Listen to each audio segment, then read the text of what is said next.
एक रात गोपाल को नींद नहीं आ रही थी। काफी देर हो गई थी और वह सो ही नहीं पा रहा था। गोपाल उठता है और चप्पल पहनकर बाहर सैर पर निकल जाता है। अक्सर गांव में लोग 5 बजे ही उठ जाते हैं, पर उसे दिन 6 बजे भी सब सो रहे होते हैं। गोपाल को यह बात अजीब तो लगती है और वह इधर उधर देख भी रहा होता है कि शायद उसे कोई दिख जाए, पर उसे कोई भी दिखाई नहीं देता। दूर दूर तक कोहरा जमा होता है। गोपाल उस कोहरे में चला जाता है और कुछ देर बाद उसे घूंघट वाली एक औरत दिखाई देती है। यहाँ इस वक्त अकेली कौन है? चलो चलकर देखता हूँ कि क्या चक्कर है। गोपाल उसे घूंघट वाली के पास जाता है। उसने लंबा सा घूंघट किया होता है। गोपाल तो उसे देखा ही रह जाता है और फिर उससे पूछता है, कौन हो आप और यहाँ ऐसे अकेले क्या कर रही हो? मेरा नाम छाया है। मैं इस गांव की नहीं हूँ। यहाँ मेरी मौसी रहती है, तो मैं बस उनसे मिलने आई थी। पर इतनी सुबह? लेकिन अभी तो रात के 2:30 बजे हैं। क्या? पर मैंने तो घड़ी में टाइम देखा था। लगता है घड़ी रुक गई थी। तभी मैं सोचूं गांव में अभी तक कोई उठा क्यों नहीं। तुम इतनी को अपनी मौसी के पास कैसे जाओगी? मैं तुम्हें छोड़ देता हूँ। नहीं नहीं, मैं खुद चली जाऊंगी। अच्छा ठीक है, पर क्या तुम इस घूंघट को उठा नहीं सकती? मतलब ऐसे ही वो मुझे लगा। मैं तुमसे इतनी देर से बात कर रहा हूं और तुमको देखा भी नहीं। ठीक है, फिर ये देखो। क्या हुआ? तुम तो मेरी शक्ल देखना चाहते थे ना? तो फिर अब डर क्यों रहे हो? मेरे पास आओ, आओ मेरे पास।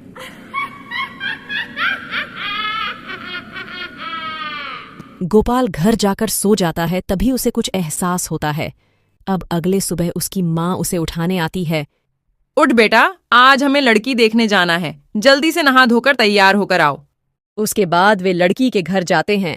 लड़की सबको बहुत पसंद होती है, मगर गोपाल उसकी तरफ देख भी नहीं रहा होता। अरे लड़की को तो देख, फिर हमें इससे तेरा रिश्ता भी तो पक्का करना है। गोपाल का दिमाग चुड़ैल के वश में होता है।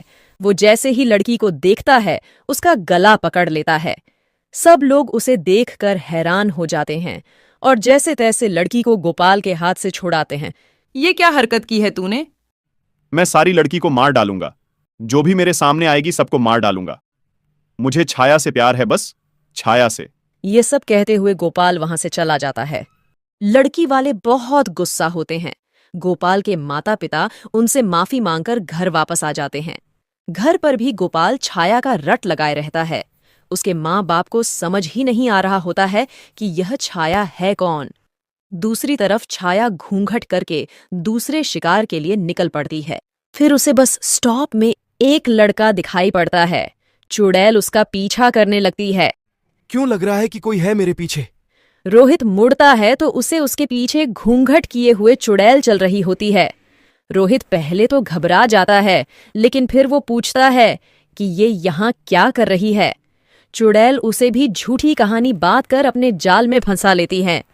रोहित पूरे रास्ते उससे बातें करते जाता है और आखिर में वह भी वही गलती कर देता है जो गोपाल ने की थी। क्या आप अपना घूंघट ऊपर कर सकती हो? मतलब बस मैं ऐसे ही देखना चाहता हूं कि आखिर इसकी इतनी मीठी आवाज है। उसका चेहरा कितना खूबसूरत होगा। ऐसी बात है तो मैं अभी तुम्हारी इच्छा पूरा करती हूँ। रोहित के इतना कहते ही चुड़ैल अपना घूंघट ऊपर करती है और रोहित वहीं जमीन पर गिर जाता है। रोहित अपने आप को उठाकर वहां से भागने लगता है कि तभी चुड़ैल उसे अपने एक हाथ से ऊपर उठा लेती है। जो एक बार मेरा घूंघट उठवा देता है वो मेरा हो जाता है। अब तू मेरा है, मेरा देख मेरी आंखों में।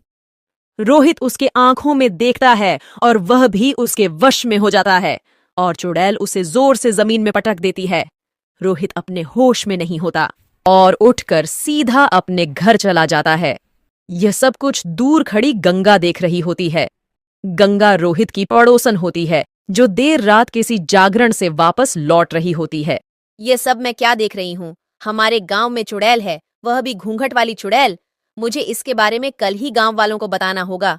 अगले ही दिन गंगा बहुत बीमार पड़ जाती है और गंगा जितने दिनों में ठीक होती है, उतने दिनों में न जाने वो चुड़ैल कितने लोगों को अपने काबू में कर चुकी होती है। जिस दिन गंगा को होश आता है, वो जल्दी से उठकर बाहर जाती है। सामने का नजारा देख उसके होश उड़ जाते हैं। आदमी औरतों का गला दबा रहे होते हैं। ये सब क्या हो रहा है? मुझे सबको बचाना होगा। अरे बेटी, कहाँ मौत के मुंह में जा रही है। पर यह सब हो क्या रहा है हमारे गांव में? पता नहीं हमारे गांव के मर्दों को क्या हो गया है। वो बस किसी भी औरत को देखते हैं तो उसकी जान लेने पर उतारू हो जाते हैं। यहाँ तक कि मेरे बेटे ने कुछ दिन पहले एक लड़की जिसे हम शादी के लिए देखने गए थे उस पर ही हमला कर दिया। बहन बेटी को छोड़कर ये मर्द किसी भी औरत की जान लेने पर उतारू हो जाते हैं। मुझे पता है ये लोग ऐसा क्यों कर रहे हैं। ये सब उस घूंघट वाली चुड़ैल का काम है। मैंने देखा था उस रात अपनी आंखों से। उसने मेरे सामने अपना घूंघट ऊपर किया। उसकी चुड़ैल शक्ल मैं अभी तक नहीं भूल पाई। उसने मेरे सामने रोहित को अपने वश में किया। मैं घर जाकर किसी को कुछ बता पाती कि मैं खुद ही बहुत बीमार हो गई। फिर आज होश आया। पर अब हमें उस घूंघट वाली चुड़ैल को पकड़ना होगा और सब कुछ ठीक करना होगा। तो चलिए अभी गांव के पंडित जी के पास। दोनों गांव के पंडित जी के पास जाते हैं। उसका इंतजाम करना कोई आसान बात नहीं है। वो चुड़ैल हमेशा की तरह आज भी घूंघट में बाहर निकलेगी। बस तुम्हें कैसे भी करके उस औरत के पल्लू का एक टुकड़ा काट कर लाना है।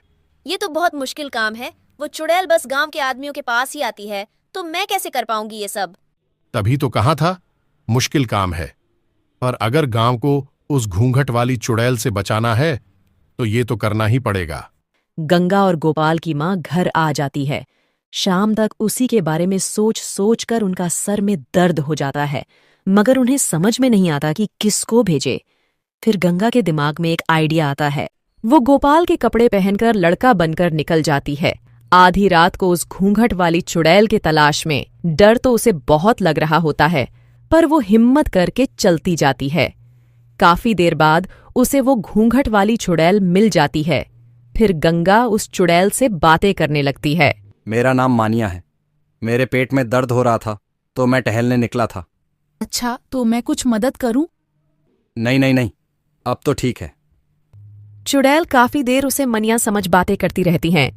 गंगा की नजर चुड़ैल के पल्लू पर होती है, जिसे उसको काटना होता है, पर उसे समझ ही नहीं आ रहा होता कि उसे कैसे काटे।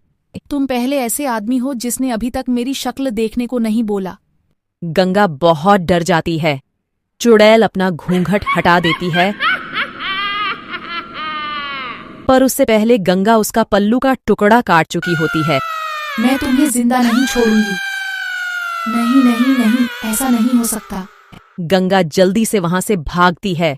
गंगा उस टुकड़े को ले जाकर पंडित जी को दे देती है, जिससे वो गांव के सभी आदमियों को ठीक करते हैं और फिर उस टुकड़े को एक मटके के बंद करके जमीन में गाड़ देते हैं।